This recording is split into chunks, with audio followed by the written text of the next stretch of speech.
नमस्कार प्रिय विद्यार्थियों, वीके नॉलेज इलेक्ट्रिकल में आप सभी का स्वागत है। आपके आईटीआई के सीबीटी एग्ज़ाम होने हैं और सेकेंड ईयर इलेक्ट्रीशियन वाले बच्चों के लिए हमने एक विशेष सीरीज स्टार्ट की थी जिसका नाम है परीक्षा में पूछे गए प्रश्न, यानी इंग्लिश में और शॉर्ट में हम इसे बोल सकते हैं मोस्ट रिपीटेड क्वेश्चन की सीरीज़।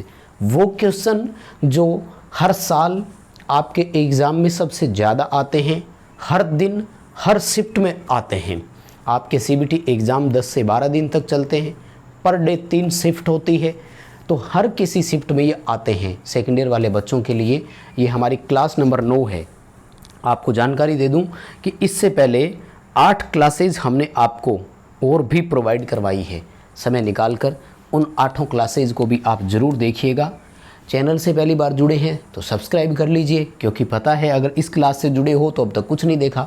इतना बता दूं, आईटीआई एग्ज़ाम 2024 नाम से चैनल पर प्लेलिस्ट बनी हुई है। सेकंड ईयर की टॉप 21 क्लासेज हमने आपको दी है, जिनमें टॉपिक वाइज क्वेश्चंस करवाए हैं। मैं गारंटी देता हूं कि इतना डीपली चीज़ों को एक्सप्लेन करके बताया, एक भी क्वेश्चन नहीं भूलोगे।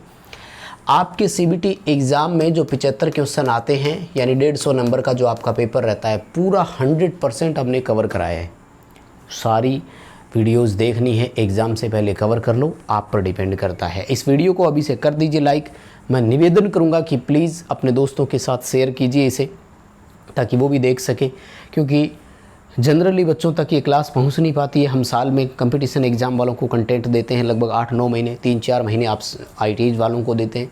तो आप इसे शेयर करने का काम करें। आप भी चैनल को सब्सक्राइब किए कर लीजिए, बिना सब्सक्राइब किए मत देखना प्लीज़। चलो शुरू करते हैं, मुझे लगता है इंट्रोडक्शन इतना काफ़ी है। अच्छा, एक जानकारी और दे देता हूँ आगे बढ़ने से पहले। इस वीडियो के डिस्क्रिप्शन में लिंक दिया गया है, हमारा ऐप डाउनलोड कीजिएगा। आपके सेकंड ईयर के सीबीटी एग्ज़ाम के फ्री टेस्ट वहाँ पर अवेलेबल है, आप उनको अटेंड कर सकेंगे। साथ ही टेलीग्राम का भी लिंक दिया गया है, उसको भी ज्वाइन कर लीजिएगा, क्योंकि हम आपको छोटे छोटे अपडेट्स वहीं प्रोवाइड करवाते हैं। आइए माय डियर, शुरू करते हैं। थोड़ी सी ब्राइटनेस कम करवा देता हूँ। पहला सवाल आपके सामने ये रहा, वेरी मोस्ट है, इतनी बार आया है, ये कन्फर्म है आपकी भी शिफ्ट में होगा। लगभग हर दिन हर शिफ्ट में ये क्वेश्चन आया है। सवाल कह रहा है सर्किट ब्रेकर की टूटने की क्षमता का मूल्यांकन कैसे किया जाता है। दरअसल इन्होंने टूटने की क्षमता हिंदी में गलत लिखा है। इंग्लिश देखो, रप्चरिंग कैपेसिटी, और इस रप्चरिंग कैपेसिटी को हिंदी में बोलते हैं विदारण क्षमता। और ये जो रप्चरिंग कैपेसिटी होती है ना, ये हर एक प्रोटेक्टिंग डिवाइस की होती है, प्रोटेक्टिव डिवाइस की। जैसे फ्यूज की भी रप्चरिंग कैपेसिटी होती है। पहले तो इसका उत्तर बता देता हूँ, फिर बताऊँगा रप्चरिंग कैपेसिटी क्या है। तो आंसर आएगा सी, MVA में होती है, मेगा वोल्ट एम्पेयर में होती है। सर्किट ब्रेकर हो या फ्यूज हो, है क्या चीज़ दरअसल। अब देखो, MVA क्या है, आभासी शक्ति की इकाई है। याद आया क्या, अपरेंट पावर की यूनिट है। वह मैक्सिमम पावर जिसे एक सर्किट ब्रेकर फॉल्ट के समय सहन कर गया बिना क्षतिग्रस्त हुए, यानी अपने किसी भी पार्ट को कोई नुकसान नहीं पहुंचा, बियर कर गया और इजीली वो ट्रिप हो गया। इस दौरान जितनी वोल्टेज और करंट उसमें आई थी वो, क्योंकि फॉल्ट करंट है आपको पता है किलो एम्पेयर में जाती है, तो ठीक है, MV आएगा। मोस्ट रिपीटेड क्वेश्चन है, अच्छे से याद कर लेना। इसके साथ ही एक और बता देता हूँ, इससे ही जुड़ा सवाल है यार, अल्टरनेटर की रेटिंग वाला क्वेश्चन बहुत बार आया है, बहुत बार। हालांकि ये आप में से बहुत सारे बच्चों को पता भी है, तो इसमें कोई वो डाउट है नहीं ज़्यादा, मुझे नहीं लगता। तो अल्टरनेटर की रेटिंग वाला जब आ जाए ना, तो वो KVA में होती है, याद रखना। किसमें होती है, हालांकि KVA और MVA दोनों अपरेंट पावर की ही यूनिट है, आभासी शक्ति की इकाई है। ठीक है, अगला सवाल देखो, ये वाला भी बहुत बार आया है। मतलब आज के तो जो क्वेश्चन है ना, ये सबसे ज़्यादा रिपीट हुए क्वेश्चन है। वैसे तो देखो, हमने सीरीज में ऐसे ही किया था। अगर आपने क्लास नंबर, मतलब आपको वो क्वेश्चन चाहिए जो हर दिन हर शिफ्ट में आता था, 10 दिन में 10 बार आ गया हो, तो उसके लिए वीडियो 1 देखिए, वीडियो 2 देखिए, वीडियो 3 देखिए। फिर 10 दिन में से 5, 6, 7 दिन लगातार आया हो तो वो, यानी हमने जो रिपीटेड क्वेश्चन की सीरीज़ दी है वो घटते क्रम में है। हालांकि आज जो लाए हैं ना, वो फिर वही है जो सबसे ज़्यादा बार आए थे। सवाल देखो, पावर कट ऑफ होने के बाद कौन सी रिले है जो अपने संपर्क को बनाए रख सकती है। यानी रिले के कॉन्टैक्ट चेंज नहीं होते हैं। अगर कॉन्टैक्ट NC है तो NC ही रहेंगे और NO है तो NO ही रहेंगे। सप्लाई चली गई तो अब अगर सप्लाई आ गई तो सिस्टम आपका ऑटोमेटिक फिर से चल जाएगा। ये ऐसी सिचुएशन अपने प्लांट में कुछ जगह होती है, लाइक कंप्रेसर के जो ब्रेकर होते हैं ना, उनमें रिले लगती है। अगर वो किसी कारण से ट्रिप हुए और आपने ट्रिपिंग रिले को रीसेट कर दिया तो फिर से कमांड चली जाएगी और मोटर चल पड़ती है। अगर फॉल्ट था तो ब्लास्ट हो जाएगा। ऐसे में इनको स्टॉप कमांड देना मस्ट होता है और इस रिले का नाम है लैचिंग रिले। हालांकि अपने तो टेक्निकल में है तो शॉर्ट बोलते हैं, लैच रिले बोलते हैं शॉर्ट में उसे, लेकिन कोई बात नहीं। लैचिंग रिले का याद रखो, सिटकनी रिले बोलते हैं शुद्ध हिंदी में। तो इनकी ये गलतियाँ हैं कुछ एक। तो जैसे यहाँ देखो इंग्लिश और हिंदी दोनों में लिखा है, इसका वास्तविक शुद्ध नाम होता है सिटकनी रिले, ठीक है ना। क्योंकि जो बच्चे केवल हिंदी पढ़ते हैं ना, उनके लिए बहुत समस्याएं हो जाती है कई बार। इसलिए मैं तो बोलता हूँ एक दो वर्ड बीच में इंग्लिश के भी याद रख लिया करो, इसमें ज़्यादा लंबा चौड़ा कुछ नहीं होता वैसे, है ना। देखो नेक्स्ट क्वेश्चन देखो, AC और DC दोनों सप्लाई पर इनमें से कौन सी रिले का इस्तेमाल किया जा सकता है। ये क्वेश्चन ऐसा है कि फर्स्ट ईयर में भी आ जाता है, सेकंड ईयर में भी आ जाता है, दोनों के लिए इंपॉर्टेंट है। तो इसके लिए आपका आंसर आएगा इम्पल्स रिले। आवेग रिले बोलते हैं इसे। AC DC दोनों पर सिमिलरली एक जैसे ऑपरेट हो जाती है, समान रूप से चलाओ, कोई इश्यू नहीं है। बढ़िया क्वेश्चन है, अच्छे से पढ़ लेना इसे, बहुत आया था। कोशिश रहेगी, मतलब उम्मीद रहेगी, कोशिश तो खैर अपने हाथ में थोड़ी है कि डाल देंगे, लेकिन इस बार फिर आ सकता है ना। माय डियर स्टूडेंट, आपने इस वीडियो को अभी तक लाइक नहीं किया, प्लीज़ इस वीडियो को लाइक करेंगे, बिना लाइक किए मत देखा करो यार, हमारे लिए लाइक कर दो। क्योंकि जितने नंबर ऑफ़ लाइक्स होते हैं हम उन्हीं से डिसाइड करते हैं कि वाह इतने बच्चे हैं जिनको ये क्लास पसंद आई। आइए सवाल अगले पर। लीकेज करंट से प्रोटेक्शन के लिए बचाव हेतु वायरिंग में कौन सा ब्रेकर लगाया जाता है। यहाँ से देखो 3 क्वेश्चन बता रहा हूँ, ध्यान से सुनिएगा।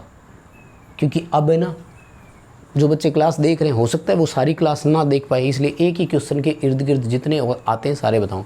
पहले तो देखो, अगर इनके पूरे नाम पढ़ लोगे ना तो ये रहा, अर्थ लीकेज सर्किट ब्रेकर। आपके पेपर में क्वेश्चन आएगा, बड़ा इंपॉर्टेंट है। लेकिन सेकंड क्वेश्चन आता है, डोमेस्टिक वायरिंग में इनमें से कौन सा ब्रेकर ओवरलोड और शॉर्ट सर्किट से प्रोटेक्शन देता है। ओवरलोड और शॉर्ट सर्किट से प्रोटेक्शन देता है, ऐसे मामले में आपको MCB करनी है।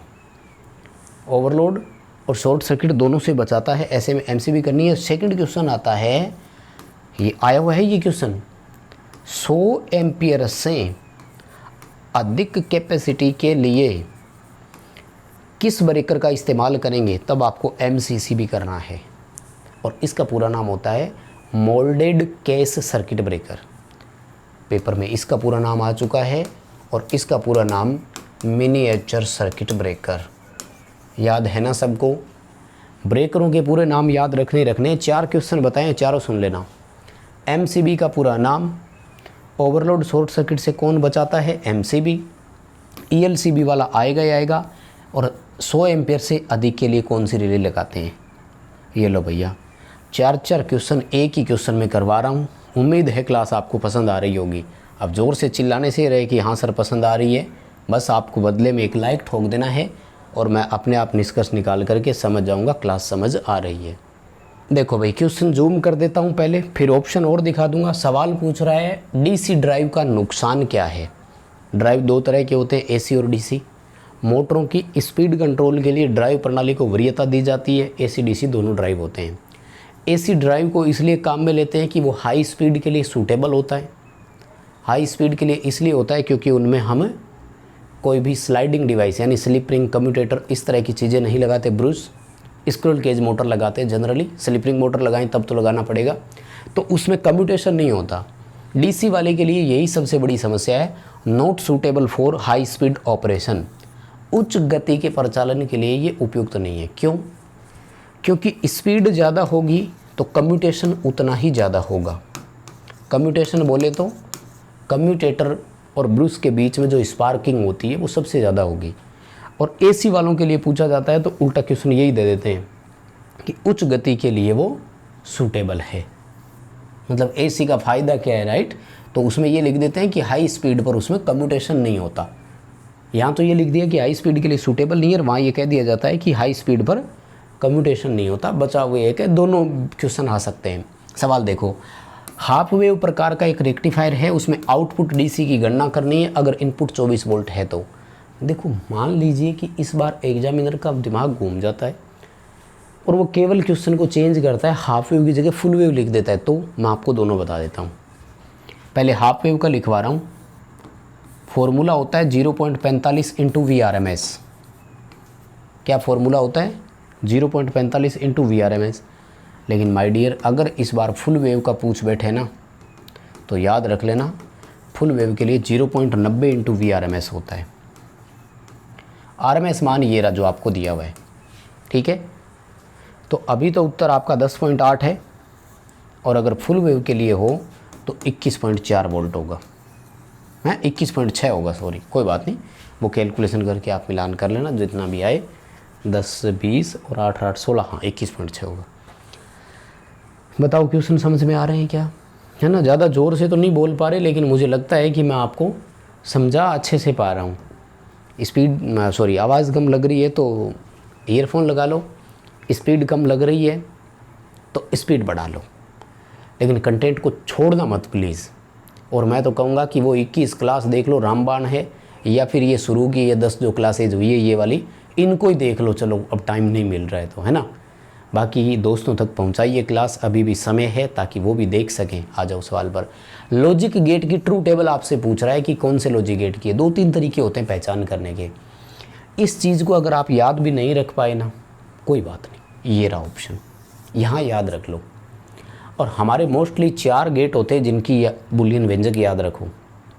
इंग्लिश में बुलियन एक्सप्रेशन बोलते हैं, हिंदी में बुलियन व्यंजक बोलते हैं। मैं सारे बता रहा हूँ, ध्यान से सुनना।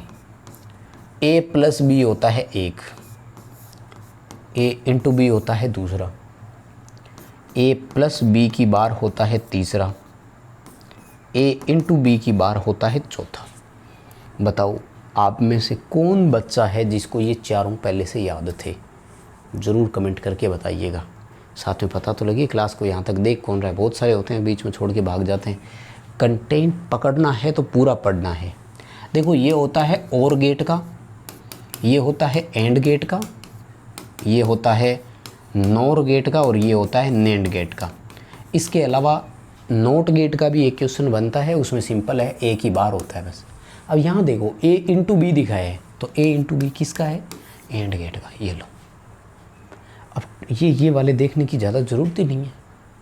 क्वेश्चन एक आएगा, ट्रू टेबल वाला बार बार आया था, तो क्या करोगे, इसमें C उत्तर करेंगे, बाकी सारे याद है ना। और गेट का क्या था? A plus B. Not gate का क्या है? A की बार। नोर गेट का क्या है? A प्लस बी की बार। अच्छी चीज़ लगी तो स्क्रीनशॉट ले लिया करो, बहुत काम आएगा। अब तो देखो सेकेंड ईयर पास कर लोगे ना भैया, कंपटीशन एग्ज़ाम की तैयारी करनी है, भर्ती परीक्षाओं वाले ऐसे सीधे नहीं कि निम्मी की वेबसाइट से उठाए आपको दे दिया। CBT एग्ज़ाम में तो चलो सीधे सीधे आएंगे, बहुत मेहनत करनी पड़ेगी, बेरोज़गार बहुत है। हम तो साल में 10 महीने 9 महीने कंपटीशन वालों को पढ़ाते हैं, तो हमें तो हालात पते हैं क्या चल रहा है, कितनी भर्तियाँ आ रही है। देखो सवाल, रेड ब्लू और ब्लैक कौन सी सप्लाई में होते हैं? देखो रेड ब्लू और येलो अगर हो RYB तब तो 3 फेज AC का मान लेते हैं, लेकिन यहाँ तो ब्लू और ब्लैक दिया है, तो ये होता है पॉजिटिव का, ये होता है नेगेटिव का, और ये होता है ग्राउंड का, और ये है DC 3 वायर सिस्टम। DC में जो 3 तार का सप्लाई सिस्टम होता है उसको इसी तरह से दर्शाते हैं। बड़ा अच्छा क्वेश्चन है, आएगा ज़रूर, पेपर की दृष्टि से बहुत इंपॉर्टेंट है। अच्छा एक ये देख लो यार, डिन रेल वाला है, 3 क्वेश्चन बनते हैं इसके, करवाया हुआ है, आपको अच्छे से याद भी है। अभी मैंने थ्योरी का एक पेपर करवाया था 38 क्वेश्चन का, उनमें भी यही था। सवाल पूछा जाएगा ये सामग्री कौन सी है, तो इसका नाम है डिन रेल। क्वेश्चन आएगा बिना स्क्रू लगाए पैनल बोर्ड में सामग्रियां लगानी है, किसका इस्तेमाल करोगे? डिन रेल। तीसरा क्वेश्चन आता है डिन रेल का उपयोग क्या है, मतलब घूम घूम कर क्वेश्चन आपसे इस तरह से पूछे जाते हैं। तो डिन रेल का पक्का है क्वेश्चन, अच्छे से याद कर लेना। बाकी मैं थोड़ा सा पहचान करने का और तरीका भी बता देता हूँ। ये आयताकार इस तरह से पूरा है, G चैनल नाम से ही पता लग रहा है, ऐसे G करके मुड़ा हुआ होगा। ये TB लगाने के काम आता है, टर्मिनल बॉक्स। ग्रोमेट होता है, इनको हम लोग ग्लैंड्स भी बोलते हैं, ध्यान रखना। केबल लगाने के काम आता है पैनल में। और रेसवे ये पीवीसी की बनी होती है जिनमें से तारें गुजारी जाती है, बीच में इनके कट लगा रहता है।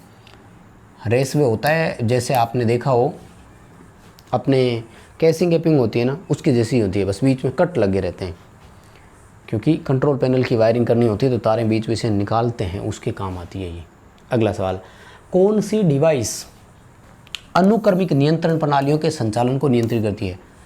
अनुक्रमिक को इंग्लिश में बोलते हैं सीक्वेंशियली कंट्रोल। सीक्वेंस का मतलब होता है जैसे स्लिप-रिंग मोटर में रोटर रियोस्टेट स्टार्टर आता है ना, पहले तो मैनुअल होता था, आजकल कॉन्टेक्टर लगते हैं, कॉन्टेक्टर टक टक टक एक के बाद एक 10-10 सेकंड के अंतराल पर 4 कॉन्टेक्टर पिकअप होते हैं, पूरा रियोस्टेट कट ऑफ हो जाता है। डीसी के मोटरों की अगर मैं बात करूं तो स्टार्टर के पहले तो मैनुअल हैंडल वाले आते थे, आजकल रेजिस्टेंस बॉक्स लगता है और कॉन्टेक्टर लगते हैं, एक के बाद एक 4 से 6 कॉन्टेक्टर होते हैं, पिकअप होते हैं, रेजिस्टेंस ऑटोमेटिक कट ऑफ हो जाता है।